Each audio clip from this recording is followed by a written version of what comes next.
Crawling stage वो stage होती है जिस स्टेज में बच्चा सामान्यतः स्वयं से खड़ा नहीं हो पाता। आपके बच्चे की उम्र चाहे 10 महीने हो या 8 महीने हो, जब तक वह स्वयं से खड़ा नहीं हो पाता है उसे क्रॉलिंग स्टेज में ही माना जाएगा और उसे इसी स्टेज की एक्सरसाइजेस और एक्टिविटीज को कराइए। हमारी आज की एक्टिविटी बेहद सिंपल है।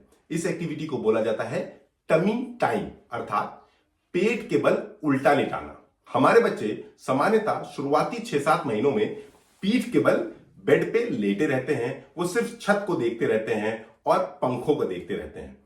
हमारी आज की एक्टिविटी है कि उन्हें उल्टा कर दें। उनके बेली अर्थात उनके पेट के बल उन्हें लिटाएं। उनके दोनों हाथ और दोनों पैर इस तरह से रखें कि वो खुले हों, वो उसे पटक सकें, झटक सकें।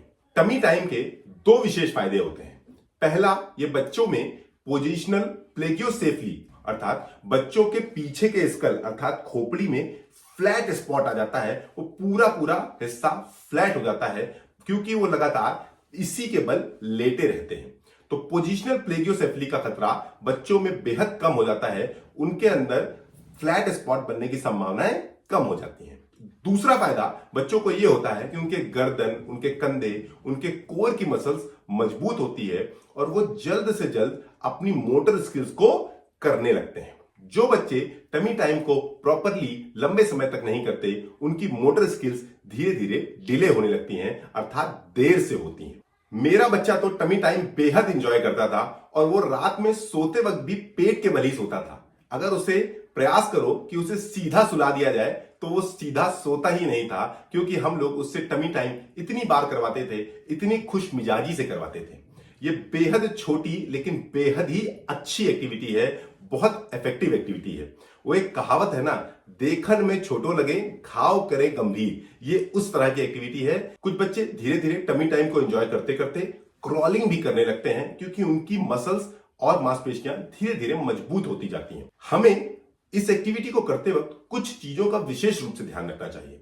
जब भी बच्चे को आप टमी टाइम दे रहे हो तो उस वक्त बच्चे की जो सरफेस है अर्थात जिस पे वो लेटा हुआ है वो बहुत टाइट नहीं होनी चाहिए। उसे ऐसा नहीं होना चाहिए कि उसे आपने जमीन पे लेटा दिया।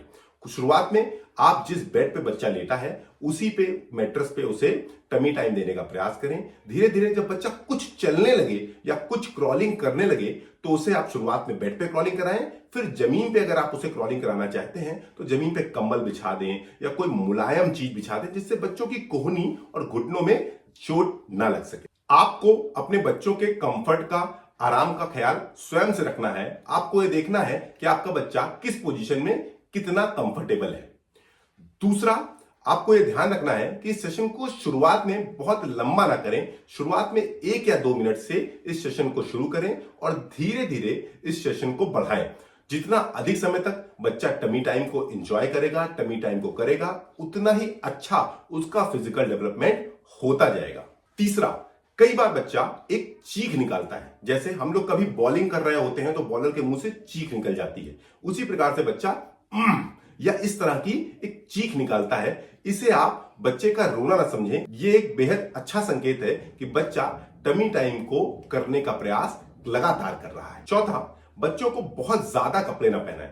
मौसम के अनुरूप बच्चों को कपड़े पहनाएं, लेकिन कपड़े थोड़े रिलैक्सिंग होने चाहिए, थोड़े ढीले होने चाहिए। अगर आपको कोई 100 मीटर की रेस करनी है लेकिन आपके ऊपर 10 कपड़े लदे हुए हैं तो आप हिल डुल नहीं पा रहे, तो आप रेस कैसे करेंगे? इसी प्रकार से बच्चों को एक्टिविटी कराते वक्त मौसम के अनुरूप कपड़े पहनाएं। अगर मौसम गर्मी का है तो उसे सिर्फ एक डायपर और एक टी शर्ट में रखें। अगर मौसम सर्दी का है तो उसे थोड़े हल्के कपड़े पहनाएं, अर्थात ढीले और लूज कपड़े पहनाएं। पांचवा, हम हो या हमारे बच्चे हो, सभी लोग कुछ करने के बाद कुछ रिवॉर्ड चाहते हैं। हमारे बच्चों के लिए ये रिवॉर्ड है उनके खिलौने। तो बच्चों के खिलौनों के बच्चों के आंखों के सामने आप रख दें। अगर बच्चा अभी बिल्कुल भी चल नहीं पाता या बिल्कुल भी क्रॉल नहीं कर पाता तो उसके बिल्कुल करीब रखें, जिससे वो एक प्रयास करे और उन खिलौनों को पा सके। ये आपको खुद ही तय करना है कि खिलौनों को कितनी दूरी पे रखना है। ऐसा करने से बच्चे उन खिलौनों को पाने का प्रयास करते हैं, जिस कारण वो 1 स्टेप या 2 स्टेप चल जाते हैं। छठा पॉइंट है कि आप बिल्कुल भी बच्चे अगर खिलौनों के करीब पहुंचे तो उन खिलौनों को दूर करने का प्रयास ना करें, और वो एक दो बार में ही समझ जाते हैं जब भी मैं अब इस खिलौने के करीब पहुंचूंगा तो आप उसे दूर कर देंगे, और धीरे धीरे बच्चे इस एक्टिविटी को करना ही छोड़ देते हैं क्योंकि उनके लिए कोई रिवॉर्ड या बेनिफिट नहीं रह जाता। सातवां, बच्चे को मोटिवेट करते रहें कि आप कर सकते हैं, लेकिन बच्चे के ऊपर अनावश्यक प्रेशर नहीं डालें।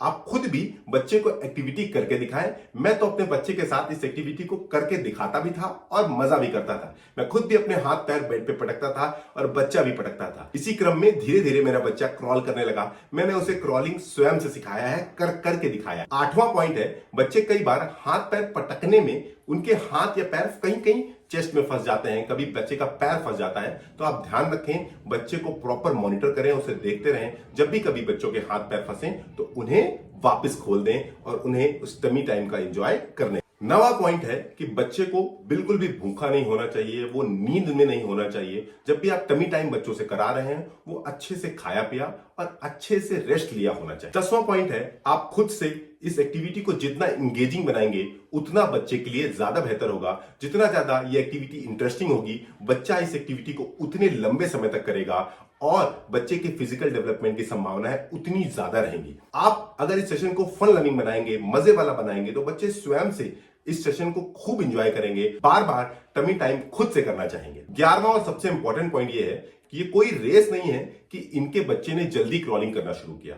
सभी बच्चे दुनिया में अलग हैं, उनकी फिजिकल स्ट्रेंथ अलग है, इसीलिए अपने बच्चे को दूसरे से कंपेयर ना करें। बिल्कुल भी अपने बच्चे पर प्रेशर ना डालें, उसे इस समय का मजा लेने दें, उसे इस समय को एंजॉय करने दें। बच्चे अपने डेवलपमेंटल माइलस्टोन्स को अचीव कर ही लेंगे अगर आप हमारी बताई हुई इन एक्सरसाइजेस को लगातार कराएंगे। वो जल्दी से जल्दी नेक्स्ट स्टेज में भी जाएंगे, लेकिन नेक्स्ट स्टेज से पहले इस एक्टिविटी का होना बहुत जरूरी है। जब तक उनके गर्दन, उनके कंधे, उनके रिब्स, उनके कोर, उनके लेग्स मजबूत नहीं होंगे, तब तक वो अगली स्टेज में टिक नहीं सकते, आगे नहीं बढ़ सकते हैं। साथ ही साथ आप इस एक्टिविटी सेशंस के वीडियोस को भी हमारी कम्युनिटी में पोस्ट करें। हम इन वीडियोस को देखना बेहद पसंद करते हैं और मैं आपको ये चैलेंज दे रहा हूं कि जिन्होंने अब तक भी कोई वीडियो नहीं डाला, वो सभी लोग इस सेशन के रिकॉर्ड करके जरूर से जरूर डालें।